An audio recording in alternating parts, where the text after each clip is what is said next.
If you have had the opportunity to listen to the previous two episodes, and I'm referring to episodes number 163 and 164, we have been talking about CHRINOs, CHRINO. And if you want it plural, you put a little S on the end. It's an acronym that means Christian in name only. In the two previous episodes, two episodes ago, which would be episode number 163, we gave foundational information, profile of the CHRINOs. And then in episode number 164, we looked at the three subgroups, at least one way of looking at the CHRINOs from the position of three subgroups: unchurched, cultural, and church CHRINOs.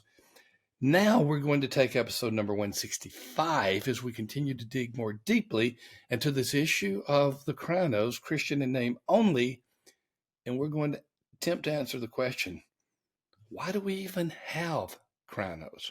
We partially answered it last time, but we're going to dig a little more deeply this time. As always, we are grateful for Cheney and Associates. Steve Cheney, I hope you're listening to this. If you're not, maybe some of your team is out in California. We appreciate you. We appreciate your ministry. We appreciate the way you love the church. And that's why you have become the accounting firm for the church. That is why you're making such a difference in so many churches. You're providing them bookkeeping services, payroll services, tax services. My goodness, it is wonderful to see how you serve the church. And that's why when I invited you to be a partner with us, I did so with enthusiasm, and I did so knowing that I could recommend the type of firm that is best for the church. Cheney and Associates, the accounting firm for the church. Why do we even have CHRINOs, Christians in name only? I alluded to some of the issues in the previous episode, but I want to give a bit more specificity this time. But one of the clear reasons that we have CHRINOs has been historically cultural pressure. Cultural pressure means that if you really wanted to be accepted, and particularly in the American culture, to be a Christian was almost a necessity for a long season of our history. So there has been this cultural pressure to come to the point where people would say, whether they've had a personal conversion experience with Christ or not, to say, yeah, I am a Christian. And here's the danger in attempting to evangelize these people or just to get information from them.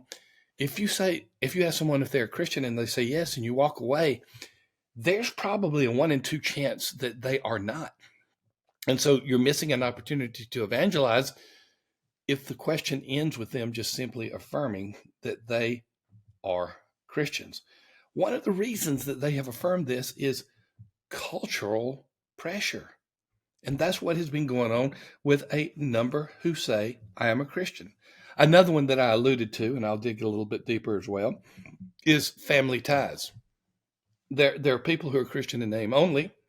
It's true in Protestantism. It's true in Catholicism, who say, I am a Christian.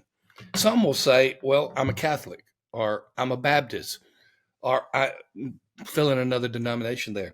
And they think because their family or someone who has been a part of a denomination or some type of religious movement, because of that, they claim the name of Christian. So they have family or familial ties. And it's for that reason that they say, okay, if my daddy and my granddaddy and my mama and my grandmama were Christians, then so am I. So there is the familial reason as well.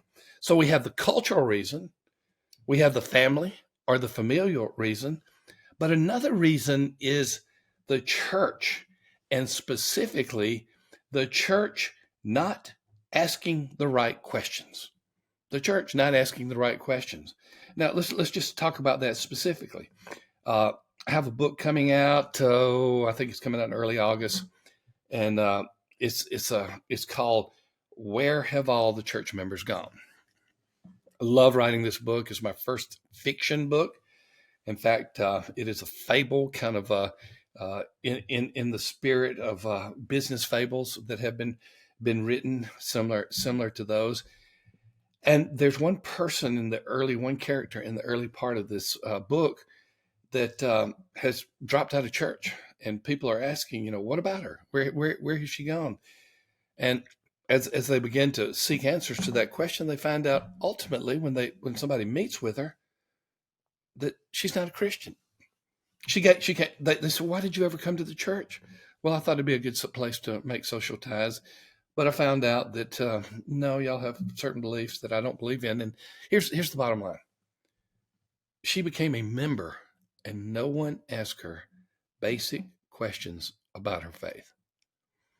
That is a fiction story. It is a fable, kind of like in the Patrick Lencioni way of writing business fables. I did this for this book that is coming out. But it's not only in fables. That is reality. I have talked to person after person who have told me that they were members of church for a long time before they finally became a follower of Christ.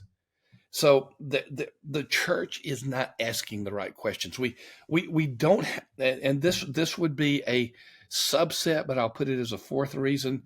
The church does not have a good enough entry point. Now, what I mean by an entry point is something like a new members class. But you know what we do in most new members classes? Most new members classes, we give the prospective new member information. If we're really on top of it, we may give them some expectation. And that expectation would be, hey, you're going to come to worship, you're going to be a generous giver, you're going to be in a group in the church. We review all of these type of things when we look at the simple church model.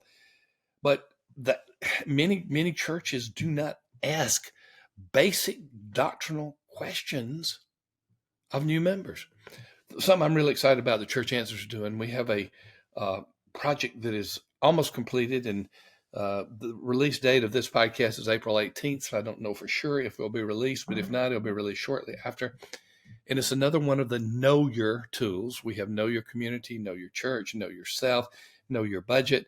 And this one is an additional one called Know Your Beliefs. And it helps you to understand where your church is and what they believe.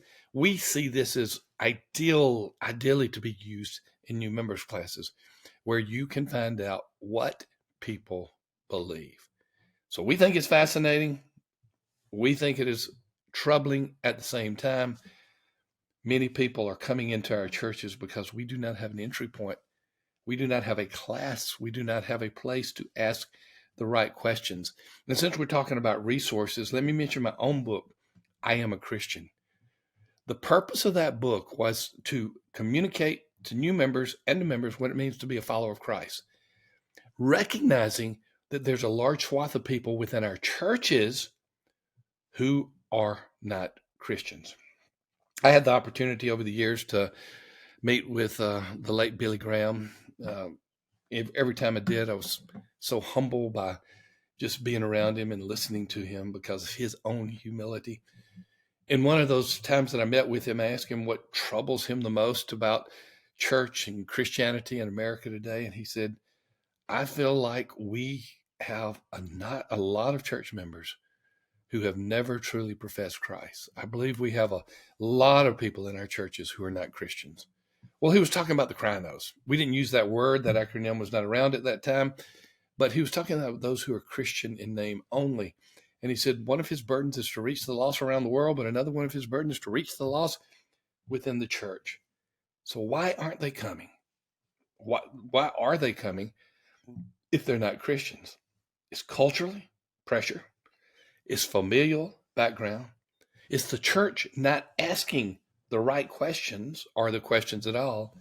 And it's not having some type of entry point into the church where you can ask those questions.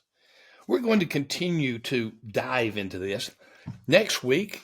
If you're listening to this when it's released on April 18th and forward, next week, beginning on April 25th, 2024, we'll start answering questions about reaching the CHRINOs, getting the gospel to the CHRINOs. We'll dig again a little more deeply. Hey, let me mention this before we go. We have a new directory that has been released. It's called the Everything Church Resources Directory. It's totally free. You can download it and print it out if you want to on a PDF, or you can look at it online. It's flippable. We'll give you a connection to that, a link to that. Totally free. You don't even have to download it and print it out if you don't want to. You can just look at the page turner flippable version online. We have attempted to get every church resource provider that we know of in there. Obviously, we've missed some, but we'll continue to add them. It'll be a tremendous resource because one of the most voluminous questions we get at Church Answers is, what is the best resource for, or what is a resource for? This answers it. It's something that you will want to have bookmarked or printed out, whatever you want to do. The Everything Church Answers resource directory is now available, and it is free. As always, thank you for being a part of the Church Answers podcast. Thank you who are watching us on YouTube. Thank you for giving us a thumbs up, and thank you for subscribing. And for those who are listening on their audio app, give us a rating and review, and hear my thanks for being a part of this community as well. We'll continue the discussion of the CHRINOs. We got 3 more of these that we will begin to dig into next week as we talk about getting the gospel and reaching people who are claiming to be Christian but who are not. We'll see you next week in those 3 episodes.